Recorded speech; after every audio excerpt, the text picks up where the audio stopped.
जय गंगा मैया की जय श्री राम। आगे आते रहो।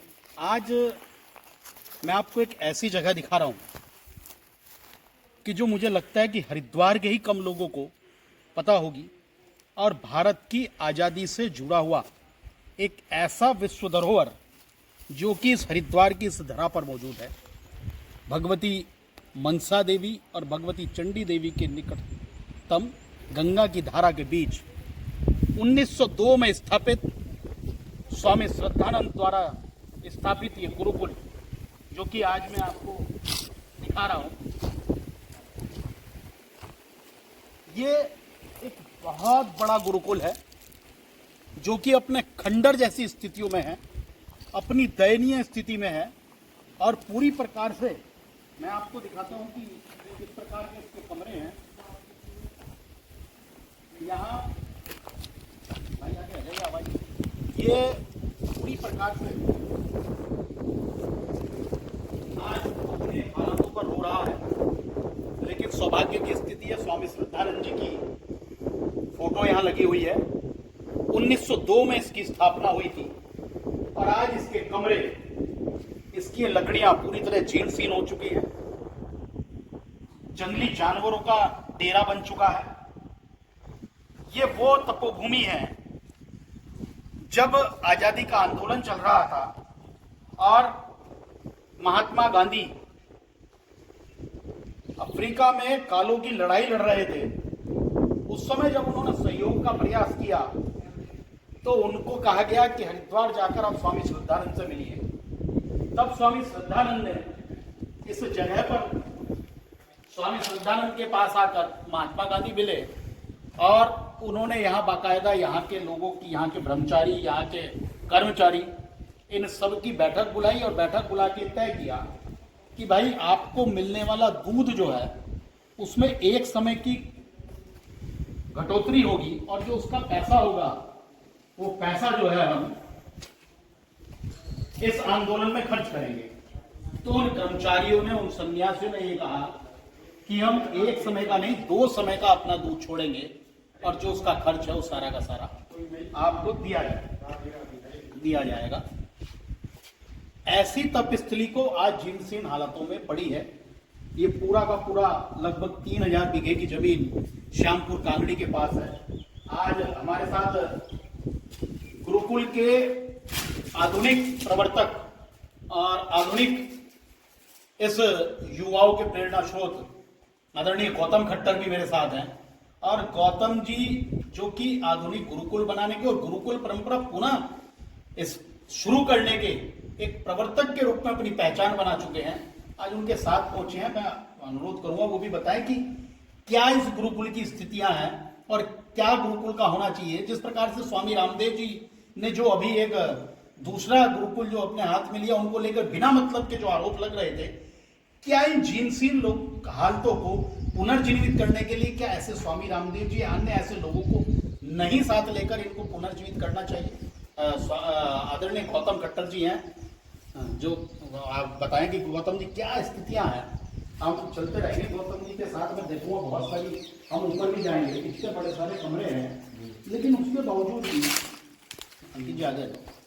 उसके बावजूद भी यहाँ जो स्थितियां हैं देखकर आज बड़ा कष्ट होगा।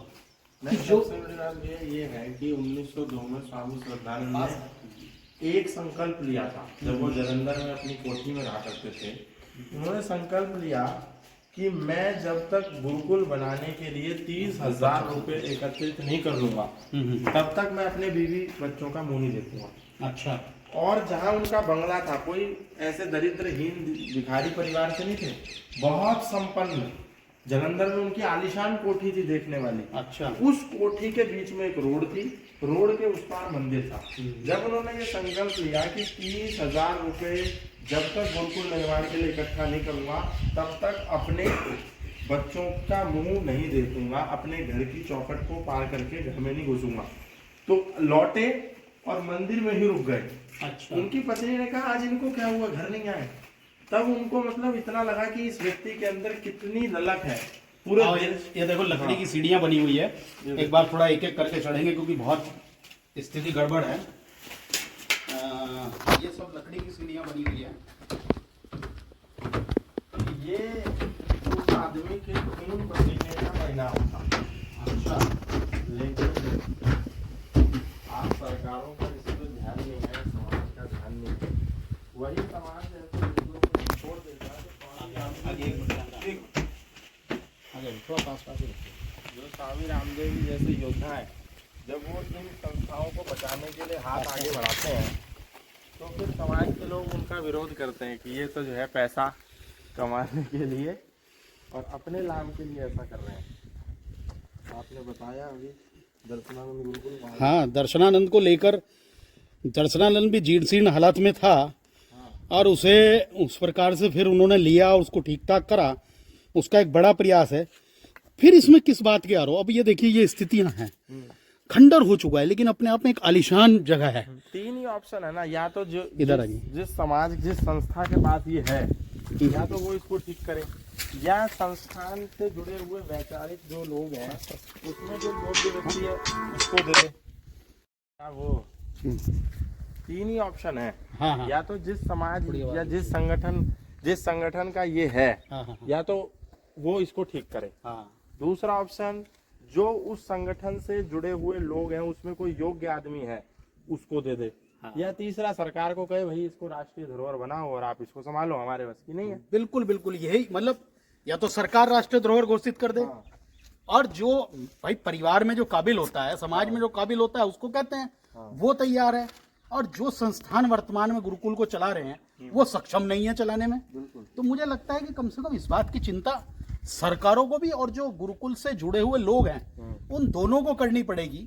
आने वाले भविष्य में हो सकता है यहाँ पर जो वैदिक परंपराओं से अलग कुछ प्रकार की पाश्चात्य परंपराएं, कुछ रिजॉर्ट बनाने वाले, कुछ इस प्रकार के होटल चलाने वाले या अन्य प्रकार के लोगों की भूमाफियाओं की निगाह पड़ के, आप देखो ना, 1 किलोमीटर आगे वहाँ पे वो रिजॉर्ट और वो क्या बना दिया है, हाँ 1 किलोमीटर आयरलैंड बना दिया है कि 1 किलोमीटर अय्यासी का अड्डा, अय्यासी का अड्डा यहाँ बन गया। और ये इतनी बड़ी जमीन है। फिर उसके बाद बात आएगी कि भूमाफियाओं ने कब्जा कर लिया, उन्होंने कब्जा कर लिया। अरे अपने आप में आलीशान जगह है, इतनी बड़ी, यहाँ एक बड़ा संयंत्र, और मुझे लगता है कि एक हेरिटेज प्रॉपर्टी के रूप में भी इसको देखा रहना चाहिए। सरकारों को चिंता करनी चाहिए। अब ये पूरी देखिए क्या स्थितियां, बिल्कुल कमरे खाली हो चुके हैं, भूत बंगले से बन चुके हैं। आज कम से कम इस बात की चिंता करनी चाहिए। और मैं एक बार और गौतम जी और हम अनुरोध करेंगे कि जो लोग भी इस वीडियो को देखें, इसको सुने और इस चीज की चिंता करें।